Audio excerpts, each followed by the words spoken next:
नमस्कार दोस्तों, सबसे पहले हम बात करते हैं आज के तो इम्पोर्टेंट सब्जेक्ट जीव विज्ञान के बारे में।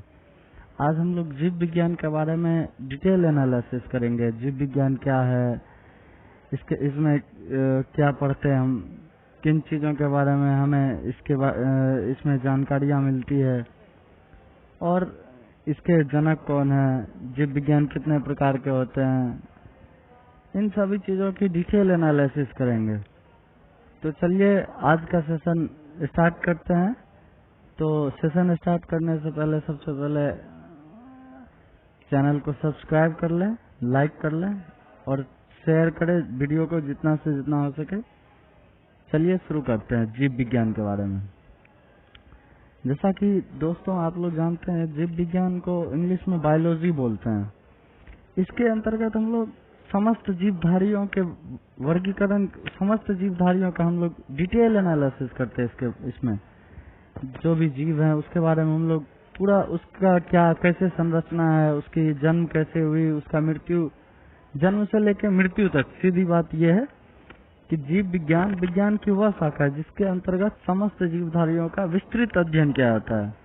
समस्त जीवधारियों का क्या किया जाता है? विस्तृत अध्ययन किया जाता है। जैसे उसकी उत्पत्ति, उसका विकास, कैसे वो जन्म लिया, कैसे बढ़ा, उसका क्रियाकलाप, उसकी रचना, वातावरण का उस पर इफेक्ट, प्रभाव, उसकी प्रारंभिक क्रियाएं तथा यहाँ तक कि उसकी मृत्यु, ये सभी किसके अंतर्गत आते हैं? जीव विज्ञान के अंतर्गत आते हैं। जीव विज्ञान विज्ञान की एक शाखा के रूप में स्थापित करने का श्रेय अरस्तु को जाता है। जीव विज्ञान को विज्ञान की एक शाखा के रूप में स्थापित करने का श्रेय किसको जाता है? अरस्तु को जाता है। उन्होंने ही विज्ञान के क्षेत्र में, खासतौर पर जीव विज्ञान के क्षेत्र में काफी अध्ययन किया। इस कारण अरस्तु को जीव विज्ञान का जनक कहा जाता है। जीव विज्ञान का जनक अरस्तु को कहा जाता है। क्यों कहा जाता है? क्योंकि इन्होंने ही जीव विज्ञान को विज्ञान की एक शाखा के रूप में स्थापित किया और इन्होंने काफी अध्ययन किया जीव विज्ञान के बारे में। इसलिए जीव विज्ञान का जनक किसको कहा जाता है? अरस्तु को जीव विज्ञान का जनक कहा जाता है। ये बहुत ही इम्पोर्टेंट क्वेश्चन है कि जीव विज्ञान का जनक किसको कहा जाता है? तो अरस्तु को कहा जाता है। ठीक है, जीव विज्ञान का जनक किसको कहा जाता है?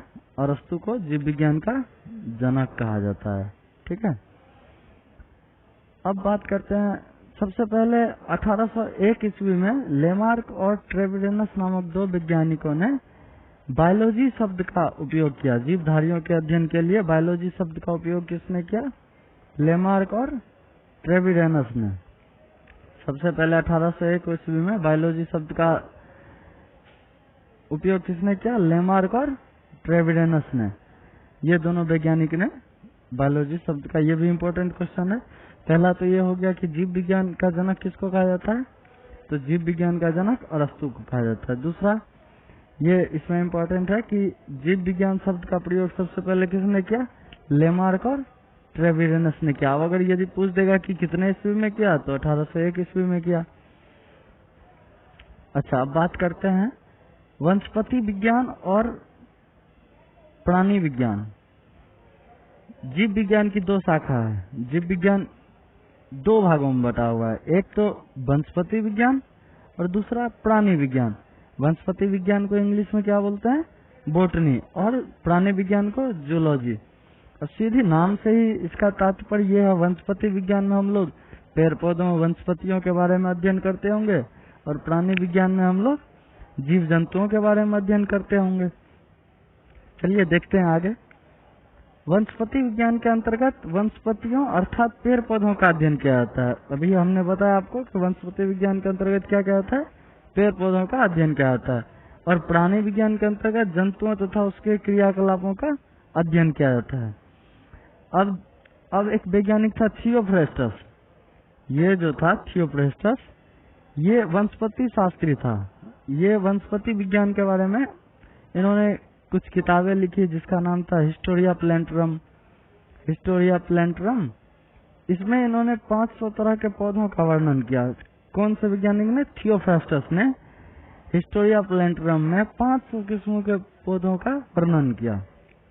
इसीलिए इसको थियोफ्रास्टस को वनस्पति विज्ञान का जनक कहा जाता है। फादर ऑफ बॉटनी किसको कहा जाता है? थियोफ्रास्टस को। क्यों? क्योंकि इन्होंने ये एक वनस्पति वैज्ञानिक थे थियोफ्रास्टस, और इन्होंने अपनी पुस्तक लिखी, जो किताबें लिखी उसका नाम था हिस्टोरिया प्लैंटरम, और उसमें उन्होंने क्या किया? 500 तरह के पौधों का वर्णन किया। इसलिए इसको थियोफ्रास्टस को वनस्पति विज्ञान का जनक कहा जाता है, फादर ऑफ बॉटनी। अब इसी तरह अरस्तु को तो जीव विज्ञान का जनक कहा जाता है। तो अरस्तु भी अपना पुस्तक लिखा था जिसका नाम था हिस्टोरिया एनिमेलम। अरस्तु का जो बुक था उसका क्या नाम था? हिस्टोरिया एनिमेलम। ठीक है, अरस्तु का जो किताब था उसका नाम है हिस्टोरिया एनिमेलम। उसमें भी, इसमें अरस्तु ने भी 500 तरह के जंतुओं का वर्णन किया। इसलिए अरस्तु को जंतु विज्ञान का जनक कहा गया। अब हम लोग इसमें 3-4 चीजें इम्पोर्टेंट थी जो हम लोगों ने पढ़ा। सबसे पहले तो ये कि जीव विज्ञान किसको कहते हैं। सबसे पहली बात तो जीव विज्ञान उसको कहते हैं जिसमें हम जीवधारियों की उत्पत्ति, उसका विकास, उसका क्रियाकलाप, उसकी रचना, उसके ऊपर वातावरण का प्रभाव तथा उसकी मृत्यु, ये सभी जीव विज्ञान के अंतर्गत अध्ययन किए जाने वाले चीज हैं। ठीक है, विषय है। अब दूसरी बात, दूसरा इम्पोर्टेंट चीज क्या है कि जीव विज्ञान को एक विषय के रूप में, एक शाखा के रूप में, विज्ञान की एक शाखा के रूप में किसने स्थापित किया? तो अरस्तु ने किया। इसलिए इसको क्या बोलते हैं? इन्होंने काफी अध्ययन किया, काफी स्टडी की, इसलिए अरस्तु को जीव विज्ञान का जनक कहते हैं। दूसरी बात, इम्पोर्टेंट चीज। तीसरा, बायोलॉजी शब्द का सबसे पहले उपयोग किसने किया? तो बायोलॉजी शब्द का उपयोग लेमार्क और ट्रेविडेनस ने 1801 ईस्वी में किया। चौथी, बायोलॉजी या जीव विज्ञान 2 भागों में बटा। पहला वनस्पति विज्ञान, दूसरा प्राणी विज्ञान। तो वनस्पति विज्ञान किसको बोलते हैं? जिसके अंतर्गत वनस्पति यानी कि पेड़ पौधों का अध्ययन किया जाता है, उसको वनस्पति विज्ञान बोलते हैं। प्राणी विज्ञान किसको बोलते हैं? जिसके अंतर्गत जंतु, जीव जंतु का अध्ययन किया जाता है, उसके क्रियाकलाप का अध्ययन। क्रियाकलाप कहने का मतलब ये हुआ कि उसकी उत्पत्ति, उसका विकास, उसकी रचना, उसकी मृत्यु, उसके ऊपर वातावरण का प्रभाव, ये सब क्रियाकलाप हुआ जीव जंतु का। तो उसको क्या बोलते हैं? प्राणी विज्ञान बोलते हैं। अब वनस्पति वैज्ञानिक कौन थे? थियोफ्रास्टस। इन्होंने अपनी पुस्तक कौन सी किताब लिखी? हिस्टोरिया प्लैंटरम। इसमें इन्होंने क्या किया? तो 500 तरह के पौधों का वर्णन किया। इसलिए इसको फादर ऑफ बॉटनी कहा जाता है। इसलिए थियोफ्रास्टस को वनस्पति विज्ञान का जनक कहा जाता है। ठीक है। अब एक और इम्पोर्टेंट चीज, अरस्तु भी किताब लिखा था जिसका नाम था हिस्टोरिया एनिमेलम। इसमें भी इन्होंने 500 तरह के जंतु का वर्णन किया। इसलिए अरस्तु को जंतु विज्ञान का जनक कहा गया। तो आज का सेशन हम लोग यहीं रखते हैं। छोटा छोटा टॉपिक पढ़ेंगे और इम्पोर्टेंट चीज पढ़ेंगे। कम समय में अच्छी चीजों को पढ़ेंगे हम लोग।